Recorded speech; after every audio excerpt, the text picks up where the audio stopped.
നമസ്കാരം, ഞാൻ വിനീഷ് രോഗി. ഒരേക്കറിൽ നിന്ന് പ്രതിവർഷം 3 ലക്ഷം മുതൽ 5 ലക്ഷം രൂപ വരെ ലാഭം ഉണ്ടാക്കിയാലോ? ഞാനിന്ന് പറയാൻ പോകുന്നത് ഒരു അടിപൊളി കൃഷി രീതിയെ കുറിച്ചാണ്. ഫാഷൻ ഫ്രൂട്ടിന്റെ കൃഷി. അപ്പൊ എങ്ങനെയാണ് നമുക്ക് കൃഷി ചെയ്യേണ്ടത്, എന്തൊക്കെ നമ്മൾ ശ്രദ്ധിക്കണം, എങ്ങനെയാണ് ഈ പറഞ്ഞ ഇത്രയും വരുമാനം നമുക്ക് ഉണ്ടാക്കിയെടുക്കാൻ പറ്റുക എന്നതിനെ കുറിച്ച് വിശദമായിട്ട് മനസ്സിലാക്കാം. സോ നിങ്ങൾ ആദ്യമായിട്ടാണ് വീഡിയോ കാണുന്നത്, ചാനൽ ഒന്ന് സബ്സ്ക്രൈബ് ചെയ്യുക. തൊട്ടടുത്ത് കാണുന്ന ബെൽ ബട്ടൺ ക്ലിക്ക് ചെയ്യുകയാണെങ്കിൽ ഞാൻ അപ്ഡേറ്റ് ചെയ്ത വീഡിയോകൾ യഥേഷ്ടം നിങ്ങളുടെ മൊബൈലിൽ നോട്ടിഫിക്കേഷൻ ലഭിക്കുന്നതാണ്. ഫാഷൻ ഫ്രൂട്ട് നമുക്ക് എല്ലാവർക്കും ഇഷ്ടമുള്ള ഒരു കാര്യമാണല്ലേ. ഞാൻ ഫാഷൻ ഫ്രൂട്ട് കൊണ്ടുണ്ടാക്കിയ മുജിറ്റോ ഒക്കെ ഭയങ്കര ഇഷ്ടമാണ്. അതുപോലെ കുലുക്കിയൊക്കെ കിട്ടും നമ്മുടെ നാട്ടിൽ, ഭയങ്കര ടേസ്റ്റാണ്. ഫാഷൻ ഫ്രൂട്ടിന്റെ ജ്യൂസ്, ഇനി ഇവൻ ഫാഷൻ ഫ്രൂട്ട് കിട്ടുകയാണെങ്കിൽ അത് പൊട്ടിച്ച് അതിനകത്ത് കുറച്ച് പഞ്ചസാരയൊക്കെ ഇട്ട് ഇങ്ങനെ കലക്കി ഇളക്കി ഇങ്ങനെ കഴിക്കുമ്പോൾ കിട്ടുന്ന ഒരു ടേസ്റ്റ് ഉണ്ട്, അത് വേറെ തന്നെയാണ്. അപ്പൊ നമ്മുടെ നാട്ടിൽ തൊട്ടടുത്ത് പെരിയയിൽ ഫാഷൻ ഫ്രൂട്ടിന്റെ വലിയൊരു പ്ലാന്റ് ഉണ്ടായിരുന്നു. അവിടെ ഈ ജ്യൂസ് കാര്യങ്ങളൊക്കെ കിട്ടും. അപ്പോൾ അതൊക്കെ വാങ്ങിച്ചിട്ട് പോകാറുണ്ട്. പിന്നെ അവിടുന്ന് ലൈവ് ജ്യൂസ് കിട്ടും, അല്ലാതെ നമുക്ക് കൊണ്ടുപോകാൻ നമുക്ക് കിട്ടും. അതിന്റെ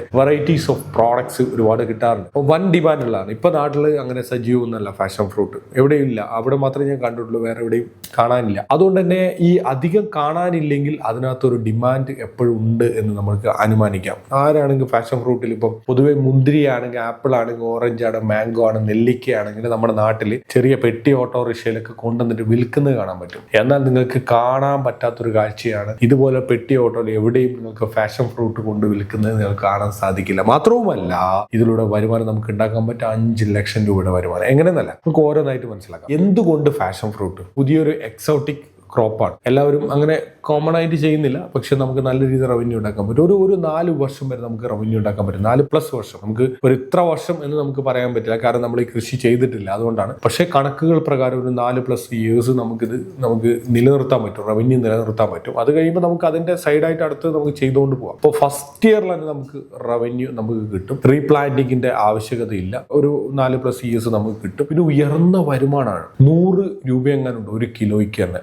ഫ്രഷ് ഫ്രൂട്ടിന്റെ പ്രൈസ്, ഫ്രഷ് ഫ്രൂട്ടിന്റെയാണ് 100 രൂപ ഒരു കിലോന്റെ. പിന്നെ പ്രോസസ്സിംഗ് ഡിമാൻഡ്, ഇതുകൊണ്ട് സ്ക്വാഷ് ഉണ്ടാക്കാം, നേരത്തെ പറഞ്ഞ ഒരു ജ്യൂസ്, ജാം, പൾപ്പ്, എന്തൊക്കെയോ വാല്യൂ ആയിട്ടൊരു പ്രോഡക്റ്റ് ഉണ്ടാക്കാം. ഭയങ്കര റേറ്റ് ആണ്. ഫാഷൻ ഫ്രൂട്ടിന്റെ പിന്നെ ജാം, ഫാഷൻ ഫ്രൂട്ടിന്റെ സ്ക്വാഷ്, ഫാഷൻ ഫ്രൂട്ടിന്റെ ജ്യൂസ്, ഫാഷൻ ഫ്രൂട്ടിന്റെ പൾപ്പ്, ഇതൊക്കെ ഈ 4 type of product FSSAI licence എടുത്തിട്ട് നിങ്ങളുടെ ഫാഷൻ ഫ്രൂട്ട് പ്ലാന്റിന്റെ തൊട്ടടുത്ത് ചെയ്യുകയാണെങ്കിൽ പ്ലാന്റ് കാണാൻ വേണ്ടിയിട്ട് ഒരുപാട് സുഹൃത്തുക്കൾ വരികയും ചെയ്യും. ഒപ്പം എന്തുണ്ടാക്കാം, ഈ സാധനങ്ങളൊക്കെ വാല്യൂ ആയിട്ടൊരു സർവീസ് വിൽക്കാം. ഫാഷൻ ഫ്രൂട്ട് ലൈവായിട്ട് ജ്യൂസ് കൊടുക്കാം. ഇനി വേണമെങ്കിൽ കിലോ കണക്കിന് നിങ്ങൾക്ക് വിൽക്കുകയും ചെയ്യാം. മൊത്തത്തിൽ മാർക്കറ്റ് ഉണ്ടാക്കും. ഒരു ഇൻസ്റ്റാഗ്രാം പേജും ഒരു വാട്സപ്പ് കമ്മ്യൂണിറ്റി ഉണ്ടാക്കിയാൽ മാത്രം മതി, അതങ്ങോട്ട് ആയിക്കോളും. കാരണം ഇന്നത്തെ കാലഘട്ടത്തിൽ ഇൻഫ്ലുവൻസർമാർ എന്തെങ്കിലും വെറൈറ്റി സാധനങ്ങൾ ഉണ്ടോ കണ്ടന്റ് പ്രിപ്പയർ ചെയ്യാൻ ഇന്ന് നോക്കി നടക്കുകയാണ്. ഒരെണ്ണം ഒരുത്തന് കിട്ടിയാൽ മതി, പിന്നെ ഒരു 100 ഇൻഫ്ലുവൻസർമാർ വരും. എല്ലാ ആൾക്കാരും ഓരോ വീട്ടിലും ഒരു ഇൻഫ്ലുവൻസർ ഉള്ള കാര്യം നിങ്ങൾക്ക് അറിയാമല്ലോ. ജനിക്കുന്ന കുഞ്ഞടക്കം ഇന്ന് ഇൻഫ്ലുവൻസർ ആയിട്ട് മാറിക്കൊണ്ടിരിക്കുകയാണ്. പാരന്റ്സിന് ഭയങ്കര ഇൻഫ്ലുവൻസർ ആണെന്നുള്ള ആഗ്രഹം ചെയ്യാൻ പറ്റാതെ പോയപ്പോൾ കുട്ടികളെ കൊണ്ട് ഇൻഫ്ലുവൻസർ ആക്കി മാറ്റുന്ന സാഹചര്യം കണ്ടിട്ടുണ്ടാവും അല്ലെ. 4-5 വർഷങ്ങൾക്ക് മുമ്പ് ഇതുപോലെ കോണ്ടന്റ് പ്രിപ്പയർ ചെയ്ത് ഇടുന്ന സമയത്ത് നമ്മളെ ആൾക്കാർ പറഞ്ഞാണ് വല്ല പണിക്കും പോയി ജീവിക്കടാന്ന്. ആ പറഞ്ഞ ആൾക്കാരൊക്കെയാണ് ഇന്ന് ഇൻഫ്ലുവൻസർ ആയിട്ട് മാറിക്കൊണ്ടിരിക്കുന്നത്. എന്തായാലും ഒരുപാട് സന്തോഷം. അന്ന് നെഗറ്റീവ് ആണെങ്കിലും ഇന്ന് അങ്ങനെയൊക്കെ ചെയ്യുന്നുണ്ടല്ലോ, വലിയ ബഹുമാനം മാത്രമേ അവരോടുള്ളൂ. ഇനി അടുത്തൊരു കാര്യമാണ് കയറ്റുമതി മാർക്കറ്റ്. UAE, ഗൾഫ്, ഇന്ത്യ, നല്ല ഡൊമസ്റ്റിക് മാർക്കറ്റിൽ നല്ല ചാൻസ് ഉള്ളത്. നമ്മുടെ നാട്ടിൽ അങ്ങനെ ഇല്ല. ഗൾഫിലേക്കാണ് നമുക്ക് നന്നായിട്ട് നമുക്ക് വിടാം, UAEയിലേക്ക് വിടാം, നല്ല രീതിയിൽ റവന്യൂ ഉണ്ടാക്കാം. ഇനി ഫാഷൻ ഫ്രൂട്ടിന്റെ ബ്രാൻഡുകൾ, അതായത് ഫാഷൻ ഫ്രൂട്ടിന്റെ ഇനങ്ങൾ എന്ന് പറയും. ഫാഷൻ ഫ്രൂട്ട് പ്രധാനപ്പെട്ട ഇനങ്ങളെ പറയുന്നതിലും ഒന്ന് കാവേരി ഹൈബ്രിഡ് എന്ന് പറഞ്ഞിട്ടുള്ള ഒരെണ്ണമുണ്ട്.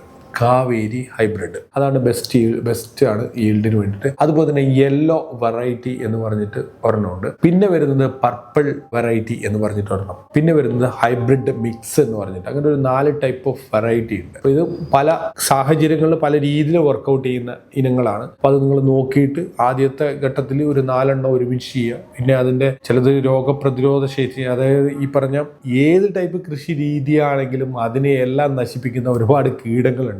ഓക്കെ, ആ കീടങ്ങളെ നശിപ്പിക്കുന്ന, അതിൽ നിന്നും എനർജറ്റിക് ആയിട്ട് വളർന്നു വരുന്ന ചില ഇനങ്ങളും ഉണ്ടാവും. അപ്പോൾ അതുകൊണ്ട് തന്നെ പല ഇനങ്ങളും നിങ്ങൾ പരീക്ഷിക്കുക. ഏതാണ് നിങ്ങൾക്ക് ബെസ്റ്റ് ആയിട്ട് നിങ്ങളുടെ ലാൻഡിലും നിങ്ങളുടെ നാട്ടിലൊക്കെ അനുയോജ്യം, അത് നിങ്ങൾ ഫോളോ അപ്പ് ചെയ്യുക. അതാണ് ബെറ്റർ എന്ന് പറഞ്ഞത്. 5 ഘട്ടങ്ങളിലൂടെ നമുക്ക് കൃഷി ചെയ്യാൻ പറ്റും. ശാസ്ത്രീയ ട്രെല്ലിസ് ബേസ്ഡ് ആയിട്ടുള്ള ഒരു ഫാമിംഗ് ആണ് ബെറ്റർ ഓപ്ഷൻ എന്ന് പറയുന്നത്. ഒന്ന് സ്ഥല തെരഞ്ഞെടുപ്പാണ്. അതിൽ നമ്മൾ മണ്ണിന്റെ pH ഒക്കെ കൃത്യമായിട്ട് നോക്കിയിട്ടാണ് എടുക്കാം. പിന്നെ ട്രെല്ലിസ് സെറ്റപ്പ് കാര്യങ്ങളൊക്കെ ഉണ്ട്. അത് 2.5 മീറ്റർ കല്ലുകൾ പ്ലസ് വയസ്സ് എല്ലാം കണക്ട് ചെയ്തിട്ടുള്ള ഒരു പ്രോസസ്സാണ്. മൂന്നാമത്തെന്ന് പറഞ്ഞാൽ ഇതിന്റെ വള്ളികൾ നടലാണ്. ഒരു ഏക്കറിൽ ഏകദേശം ഒരു 500 വള്ളികൾ നമുക്ക് പ്ലാന്റ് ചെയ്യാൻ നമുക്ക് പറ്റും. പിന്നെ ഡ്രിപ്പും പേണിങ്ങും ആണ് അതിന്റെ പരിപാലനവും അതുപോലെ ജലസേചനവും മറ്റു കാര്യങ്ങളൊക്കെ. അത് വളരെ പ്രൊഫഷണൽ ആയിട്ട് നമുക്ക് ചെയ്യണം. പിന്നെയുള്ള വിളവെടുപ്പാണ്. ഫസ്റ്റ് ഇയറിൽ നമുക്ക് നല്ലൊരു ഈൽഡ് എടുക്കാൻ പറ്റും. അപ്പൊ ഇതൊരു കോഴ്സുകളായിട്ടുണ്ടോ എന്ന് നിങ്ങൾ നോക്കുക. ഞാനിപ്പോൾ അതിന്റെ കോഴ്സ് എവിടെ കിട്ടുമെന്നതിനെ കുറിച്ച് ഒരു ഐഡിയ ഇല്ല. ഞാൻ എന്തായാലും ചെക്കൗട്ട് ചെയ്തിട്ട് നിങ്ങൾ എന്തായാലും അറിയിക്കാം. അപ്പൊ കോഴ്സ് നോക്കിയിട്ട് നിങ്ങൾ ചെയ്യാം. ഇതിന്റെ അഡ്വാൻറ്റേജ് എന്ന് പറഞ്ഞത് ഫസ്റ്റ് ഇയറിലാണ് നിങ്ങൾക്ക് റവന്യൂ കിട്ടും, 4+ ഇയേഴ്സ് നിൽക്കും. പിന്നെ 8 മുതൽ 9 kg നമുക്ക് ഒന്നിന്ന് കിട്ടും. ഒരു പ്ലാന്റ് നമുക്ക് കിട്ടും. മനസ്സിലായില്ല? ഒരു വർഷത്തിൽ. അപ്പൊ ഒരു 8 കിലോ ഒക്കെ കിട്ടുകയാണെങ്കിൽ ഒരു പ്ലാന്റ് ഒരു ഏക്കറിൽ തന്നെ എത്ര ചെയ്യാൻ പറ്റും? ഒരു 500 ഒക്കെ നമുക്ക് ചെയ്യാൻ പറ്റും. നല്ല റവന്യൂ നമുക്ക് ഉണ്ടാക്കിയെടുക്കാൻ പറ്റുന്നതാണ് ബെനിഫിറ്റ്. അപ്പൊ 800 രൂപ ഒരു പ്ലാന്റ് നമുക്ക് കിട്ടും. ഒരു 10 പ്ലാന്റ് ഉണ്ടെങ്കിൽ എത്രയായി? 8000 രൂപയായി. 100 പ്ലാന്റ് ഉണ്ടെങ്കിൽ എത്രയായി? 80,000 രൂപയായി. 500 പ്ലാന്റ് നമുക്ക് ചെയ്യാൻ പറ്റും. 4 ലക്ഷം രൂപയുടെ റവന്യൂ ആണ് നമുക്ക് ഒരു ഏക്കർ നമുക്ക് കിട്ടുന്നത്. അപ്പോൾ ഒരു ഏക്കറിലെ ഏകദേശം വരുമാന സ്രോതസ്സാണ് ഇപ്പൊ കാണുന്നത്. മുതൽ മുടക്ക് കോസ്റ്റ് ആണ് ഒരു 80,000 റുപ്പീസ് ആണ് ഈ റിലീസും അതേപോലെ തന്നെ പോൾസും എല്ലാം കൂടി സെറ്റപ്പ് ചെയ്യാൻ നമുക്ക് വേണ്ടത്. അതേപോലെ വള്ളികൾക്ക് 500 എണ്ണത്തിന് ഒരു 25,000 ആവും. പിന്നെ ഡ്രിപ്പ് സെറ്റപ്പും കാര്യങ്ങൾ 35,000 വരും. പിന്നെ total setup 1.4 lakhs. Yearly yield ഒരു ഏക്കറിന് ഒരു 4000 കിലോ നിങ്ങൾക്ക് പ്രതീക്ഷിക്കാം. 1 കിലോയ്ക്ക് 100 മുതൽ 150 രൂപ റേറ്റ് ഉണ്ട്. ഗ്രോസ് റവന്യൂ എന്ന് പറഞ്ഞാൽ ഒരു 4 മുതൽ 6 ലക്ഷം വരെ കിട്ടും. ഓപ്പറേഷണൽ കോസ്റ്റ് ഒരു 1 lakh ഉണ്ടാവും. ആദായം എന്ന് പറഞ്ഞാൽ ഒരു 3 മുതൽ 5 ലക്ഷം രൂപ വരെ നമുക്ക് റവന്യൂ കിട്ടും. ഒരു 4 lakhs നമുക്ക് ആവറേജ് നമുക്ക് ഒരു ഏക്കർ നമുക്ക് റവന്യൂ ഉണ്ടാക്കാൻ പറ്റുന്ന ഒരു മോഡലാണ് ഈ പറഞ്ഞ പാഷൻ ഫ്രൂട്ട് എന്ന് പറഞ്ഞാൽ. ഇത് വേണമെങ്കിൽ നമുക്ക് ഇനി വാല്യൂ ആഡഡ് പ്രോഡക്റ്റ് ആയിട്ട് കൊടുത്താൽ ഇതിനേക്കാൾ കൂടുതൽ റവന്യൂ നമുക്ക് ഉണ്ടാക്കിയെടുക്കാൻ പറ്റും. തർക്കമൊന്നുമില്ല. ഇനി നമ്മൾ എന്നും പറയുന്ന പോലെ വിജയത്തിനായിട്ടുള്ള 5 പ്രധാനപ്പെട്ട നുറുങ്ങുകൾ, expert tips plus market opportunities. Per കെജിക്ക് എത്രയാ? 100 രൂപ മുതൽ 150 രൂപ വരെ കിട്ടും. വാല്യൂ ആഡഡ് പ്രോഡക്റ്റ് ആക്കി അതിനേക്കാൾ കൂടുതൽ ഉണ്ടാക്കാം. Squash, juice, jam, pulp plus export കാര്യങ്ങളൊക്കെ ചെയ്ത് റവന്യൂ ഉണ്ടാക്കാം. ഇനി കാവേരിയാണ് കാവേരി ഹൈബ്രിഡ് ആണ് ബെസ്റ്റ് ആയിട്ടുള്ള വിളവ് നൽകുന്നത്. രണ്ടാമത് ട്രെലീസും ക്വാളിറ്റി. അതായത് ഇതിന്റെ സ്ട്രോങ് ആയിട്ടുള്ള സെറ്റപ്പിലാണ് ഇതിങ്ങനെ കെട്ടി എടുക്കാൻ വേണ്ടിയിട്ട് നല്ല അടിപൊളിയായിട്ട് ചെയ്യണം. ഇല്ലെങ്കിൽ ഇത് പോയി പോകും. അപ്പൊ അങ്ങനെ പോവാണെങ്കിൽ പ്രശ്നമാണ്. ഇത് 4-5 വർഷം നിലനിൽക്കേണ്ട ഒരു സാധനം. പിന്നെ പേണി, അത് വളരെ ശ്രദ്ധിച്ചിട്ട് നിങ്ങൾ ചെയ്യേണ്ട ഒരു കാര്യമാണ്. പിന്നെയുള്ള പെസ്റ്റ് കൺട്രോൾ ആണ്. അത് ഭയങ്കര ഇമ്പോർട്ടന്റ് ആയ ഒരു കാര്യമാണ്. കാരണം പലപ്പോഴും കീടങ്ങൾ വന്നിട്ട് നമ്മൾക്ക് ഈ ചെടിയെ നശിപ്പിക്കും. അതൊരു പ്രശ്നമാണ്. പിന്നെ ബൈബാക്ക് ടൈപ്പൊക്കെ ഉള്ള ചില ആൾക്കാരൊക്കെ ഉണ്ട്. ഇപ്പൊ ഇത് ചെയ്യുമ്പോൾ തന്നെ ചില കമ്പനികൾ, എക്സ്പോർട്ട് കമ്പനികളൊക്കെ നിങ്ങളുമായിട്ട് ടൈപ്പ് ആക്കിയിട്ട് നിങ്ങൾക്ക് നേരത്തെ ഞങ്ങൾക്ക് ഫുള്ളി തരണം കിലോയ്ക്ക് എന്നൊക്കെ പറഞ്ഞ് അങ്ങനെയുള്ള സെറ്റപ്പ് ഒക്കെ ചെയ്യുന്നവർ. അപ്പൊ അവരോടൊക്കെ നിങ്ങൾക്ക് വേണം കണക്ട് ചെയ്യാം. സോ പുതിയൊരു എക്സോട്ടിക് ഗോൾഡ് സ്വർണ്ണമാണ് ഈ ഒരു കൃഷി എന്ന് പറഞ്ഞത്. അതായത് ഈ പാഷൻ ഫ്രൂട്ട്. ഇന്ന് തുടങ്ങാം, നാളെ വരുമാനം ഉണ്ടാക്കാം. നാളെ വരുമാനം ഒരുപാട് ഉണ്ടാക്കാൻ പറ്റുന്ന ഒരു അവസരമാണ്. 4+ ഇയർ കണ്ടിന്യൂസ് ആയിട്ട് നമുക്ക് ഹാർവെസ്റ്റ് ചെയ്യാൻ പറ്റും എന്നാണ് അഡ്വാൻറ്റേജ്. സോ ഗൈസ്, സ്ഥലമൊക്കെ ഉണ്ടെങ്കിൽ വെറുതെ കളയില്ല കേട്ടോ. ചെറിയ പൈസക്ക് ഒരുപാട് സ്ഥലം വാങ്ങിക്കുക, ഓരോ പ്ലാന്റ് ചെയ്യുക, വെറൈറ്റി ആയിട്ട് നല്ലൊരു കർഷകരായിട്ട് മാറുക. വലിയൊരു പ്രൊഫഷണലിനേക്കാളും വലിയൊരു മനസ്സമാനം കിട്ടുന്ന, ഒരു സന്തോഷം കിട്ടുന്ന ഒരു മേഖലയാണ് കൃഷി എന്ന് പറഞ്ഞാൽ. കൃഷിയെ സപ്പോർട്ട് ചെയ്യാൻ ആരുമില്ല. എല്ലാവരും നെഗറ്റീവ് മാത്രമേ പറയുള്ളൂ. ഈവൻ ഞാൻ ഈ കോണ്ടന്റ് പ്രിപ്പയർ ചെയ്യുന്ന എൻ്റെ ഈ ലൊക്കേഷനിൽ ഒരാൾ പോലും ഞാൻ കൃഷി ചെയ്യണം എന്ന് പറഞ്ഞാൽ സപ്പോർട്ട് ചെയ്യില്ല, ഒരാൾ പോലും. അപ്പൊ അതുകൊണ്ട് തന്നെ കൃഷിയെ ആദ്യം പഠിച്ചുകൊണ്ടിരിക്കുക.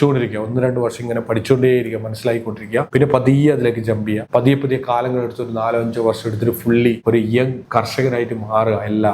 എല്ലാവർക്കും ചെയ്യാൻ പറ്റുന്ന ഒരു മേഖല തന്നെയാണ്. പിന്നെ നിങ്ങളുടെ നാട്ടിൽ ഒരുപാട് ആൾക്കാർ, ജോലിയില്ലാത്ത ആൾക്കാരൊക്കെ ഉണ്ട്. അവർക്കൊക്കെ ചെറിയ ജോലി കൊടുക്കാൻ പറ്റും. സ്കിൽഡ് ആയിട്ടുള്ള എംപ്ലോയീസ് വേണം എന്നുള്ള ഒരു ഡിമാൻഡ് ഒന്നുമില്ല. എന്ത് പഠിച്ച ആൾക്കാരെയും നമുക്ക് ഇതിനകത്ത് കൊണ്ടുവരാൻ നോക്കാം. അവരൊക്കെ ഒന്ന് പറഞ്ഞു കൊടുത്ത് അവരെ കൊണ്ട് ചെയ്യിപ്പിക്കാൻ നമുക്ക് സാധിക്കുന്നതാണ്. സോ എല്ലാവർക്കും കൃഷിയിലൂടെ നല്ലൊരു വരുമാനം കിട്ടട്ടെ എന്ന് ആശംസിക്കുന്നു. നിങ്ങളുടെ ഫ്രണ്ട്സ്, റിലേറ്റീവ്സ്, കോളേജ് ഒക്കെ ഇതൊന്നും അറിയാത്തവരുണ്ടെങ്കിൽ അവർക്ക് വീഡിയോ ഒന്ന് ഷെയർ കൊടുക്കാം. വിലപ്പെട്ട അഭിപ്രായങ്ങളും നിർദ്ദേശങ്ങളും കമന്റ് ബോക്സിൽ വീഡിയോ ഇഷ്ടമായി ലൈക്ക് ചെയ്യാം. മറ്റൊരു മികച്ച വീഡിയോ ആയിട്ട് നമുക്ക് നാളെ കാണാം. It's me Shoni signing off. By.